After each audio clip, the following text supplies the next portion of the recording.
Hello, hey. All right, so it has been quite some time since we've had official IDGAD. And there have been some things that I've just been like, but I don't know. Honestly, I don't know. Maybe I've been missing things, not really been watching things, but I just haven't really been feeling like, they didn't cross my path enough for me to say something. But I found a few things because I know that you all like my version of the anti-haul. So if you're new, this is my version of an anti-haul, which was of course started by Kimberly Clark. I hope she's doing well out there as she travels with Peter Gabriel, because I know he's not doing them anymore. But anyway, I digress. Got a few things to talk about. Not a whole lot, just a few. Let's go ahead. It's IDGAD. Be right back. I'm doing something a little different. Doing a little hair wrap here. It's because my hair is wet. I don't know. I kind of like it. It's kind of cute. Maybe I should start wearing hair wraps. That way I don't have to do my hair all the time. Okay, but I digress. So let's get into the IDGAD, which is, of course, I don't give a damn. Which is just talking about some products and things that I've seen that I just don't care about. And some of them I think are kind of stupid, but let's just go with it. All right. The first thing is Tom Ford. Tom Ford has come out with these quads, and they are $88. $88, y'all. They look nice, don't get me wrong. They look gorgeous. However, I am not about to pay $88 for 4 shadows. That's not going to happen. And a lot of people are not going to pay it. I mean, let's be honest. I mean, Tom Ford, for us to, with $88 for 4 shadows, I'm going to need them when I need to just touch the shadow. And it's like, no, matter of fact, I should just be able to look at the shadows, and through osmosis, through my thought waves, the eyeshadow just appears on my eyes, perfectly blended, works well with whatever I'm wearing, and then I just go about my day.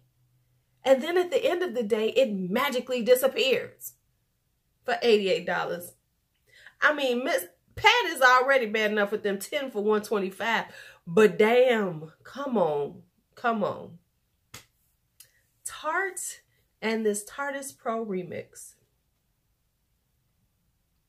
Now, to be fair, I like the Tarteist Pro. I have it sitting right back there.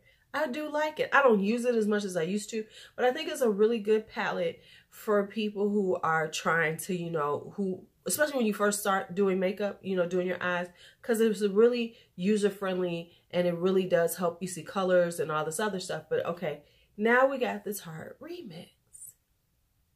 Now, I get where they were going with this because Tarte is trying to be,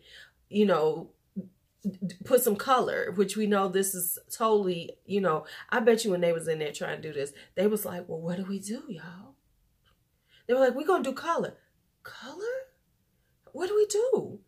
Because clearly that's what this looks like. This palette looks like somebody just took some colors and just threw them in there without any thought, without any, hey, how does this work? It doesn't even correspond well with the original Tarte Pro palette. Now, the interesting thing is, and then on top of everything else, it's mostly shimmers. So even the most interesting colors are shimmers. What I think Tarte should have done was they should have used the same format that they did before, but stepped up the colors. How about that? How about this? Y'all would have been real smart if you had taken the colors from the Icy Beige that you started and done this palette like that and called it the Blue Tarte.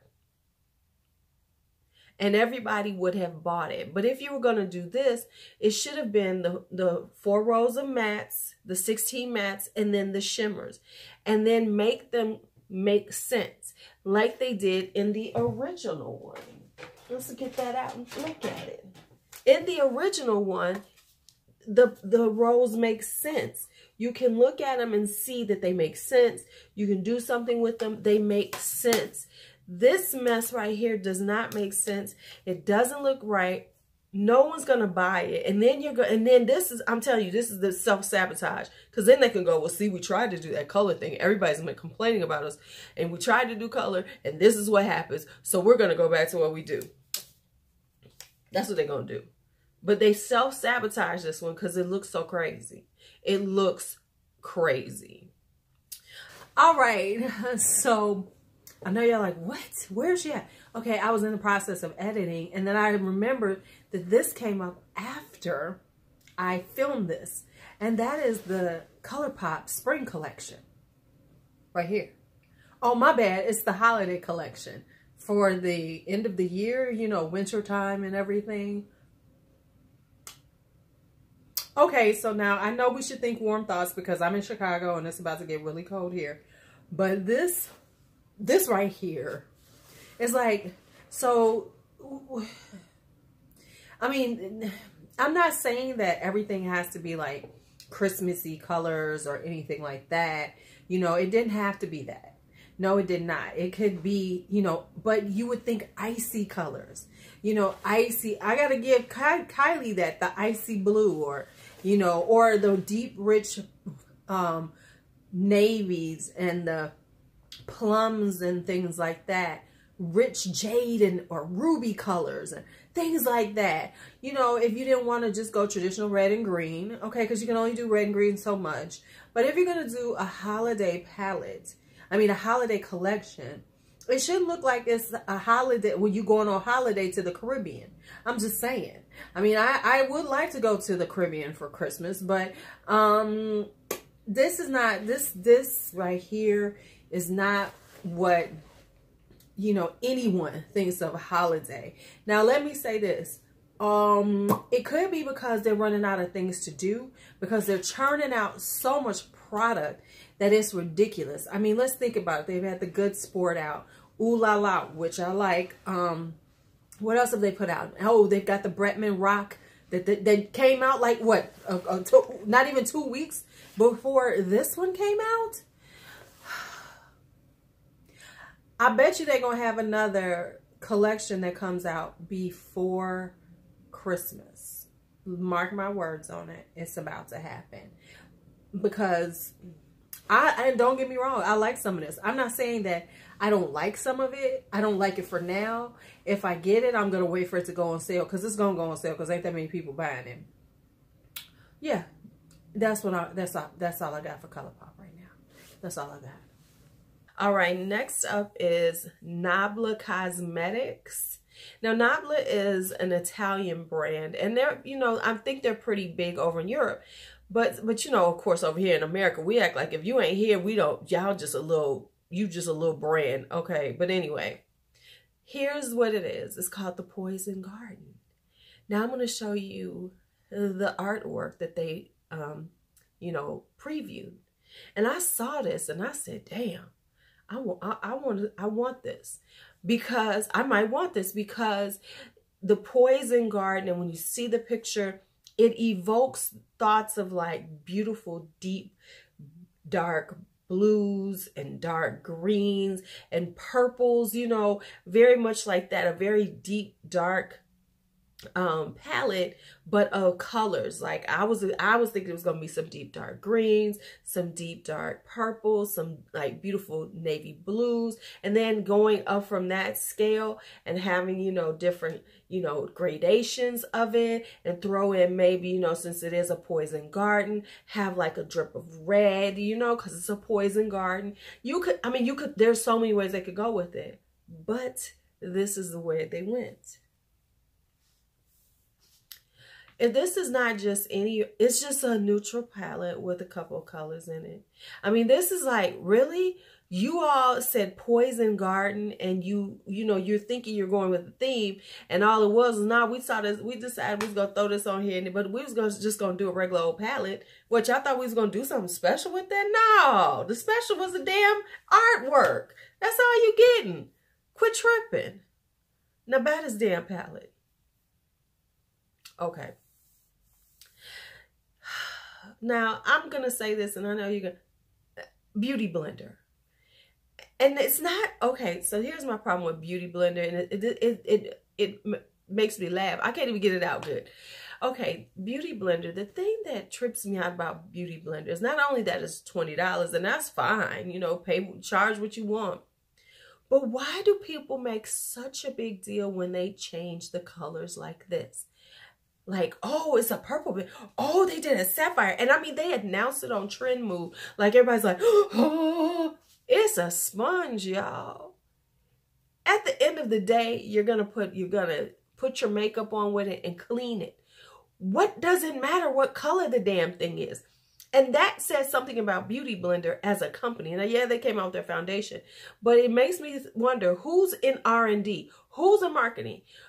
Okay, you make your money on the Beauty Blender, but damn, could y'all come up with something else? Could y'all do something else? But no, the only thing y'all do is every time you see something about Beauty Blender coming out with something, it's just another color damn Beauty Blender. I don't understand. Your business model needs some tweaking. Okay, you got the foundation, but let's tweak it a little more. Tweak it a little more. Come up with some other makeup tools that make sense. Just do that. Do that. And finally, Milk Makeup and Wu-Tang Clan. Let's all pause and think about that shit. Okay, so here I'm putting it up. It's the lipsticks. Now, first things first. When I heard it was Milk Makeup collabing with Wu-Tang, I was like, what? What the hell does Wu-Tang have to do with makeup? But then I said, well, because I know somebody, I've met somebody who is involved with Wu-Tang and how they market themselves. So I was like, okay, well, they came up with some bullshit. And RZA is really into the marketing of Wu-Tang Clan. Now, I then read what they said about it, and they went into this whole thing about RZA and, you know, how they're all into the ancient, the cultures, and how, you know, this is about feminine energy, and this is why they chose Tiana Taylor to be like the face of it, and blah, blah, blah, and yada, yada, yada, and yada, yada, yada, and bullshit, and bullshit, and bullshit. Now, let me say this. Wu-Tang, even though they don't make any music or anything in years, they do have a cult following. Not only here, but overseas. They do have a cult following. And RZA and the people that I know, they work very hard to keep Wu-Tang in the public eye to a certain extent. RZA really does. So I understand what they're doing, but I want us as consumers to go really, oh, because I forgot to say the damn lipsticks are $55. Now, Milk, you don't charge $55 for your regular lipsticks, and I get it, it's a collab, and don't get me wrong, the damn packaging is intensely gorgeous. If it was $30 or $38, I might have bought it just for the packaging alone. Just for the packaging alone, because the gold dragon is, damn it, is cute. But when you hit it up to $55, that is fucking insane. And all this, you know, we're going to try to make it, and we did this, and it's lipstick. At the end of the day, it's lipstick. And yes, there's $55 lipstick out there, but that is not your price point. And because you're going to be with Wu-Tang Clan, y'all came up with $55, and then y'all going to try to come up with what's so wonderful. We've put all these wonderful ingredients in them, and this color is about this, and that's why we did it. Well, guess what? I can find them colors cheaper. I'm just saying, you know, we ain't reinventing the wheel right now. The wheel ain't changed. It's a lipstick. So I think I've spoken on this before, but this has been getting on my nerves recently. And it's the whole ASMR that the beauty people still want to do.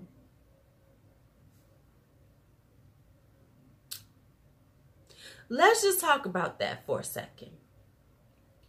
It's not only that they're doing they call themselves doing the ASMR, whatever, but then they have to have that big ass microphone, and they got to go and lean into it. I know, I need everybody to stop it. It's so annoying. It's just, and you know, you talking about beauty and shit, and you whispering. It's so annoying. Every time I see somebody do that shit, I be like, really? Stop it. Stop it. I mean, ASMR is one thing. I read up on it just to find out what it was, and it's about anxiety, it's about relaxation, it's about all those things. So let's leave it where it is. Instead of calling it being cute and funny, blending it in with beauty videos. Because, I mean, it ain't like they're talking about something that, you know, they're reading something or trying to relax people. They're talking about makeup. And then they're like, you know, and then they're treating it very, I'm sorry, it feels very condescending to me based on what I've read up on what ASMR is and why people listen to it. It just seems very condescending to me, like you're making fun of it, as opposed to understanding that some people really do need it. I don't need it. It would annoy that shit annoys the shit out of me. But some people do use it for therapeutic reasons, and you are doing this stuff makes it just like making fun of it. That's my opinion. Now, you could tell me if I'm wrong, maybe not. If you listen to ASMR and you like when they do it, tell me, because maybe I'm reading too much into it. Maybe I am. All right, so that is it for today on the IDGAD. I know it's been a long time. If you like it, give it a thumbs up. Leave me any comments. What are you not giving a damn about recently? Some products. I do have another product, but I just thought the person was so irrelevant and it was stupid. I just didn't want to talk about it. But anyway, if you're new and you've made it this far, don't forget to hit the subscribe button on your way out. It's your Lulu. Be bold, be brave, be fearless, be free. See you later.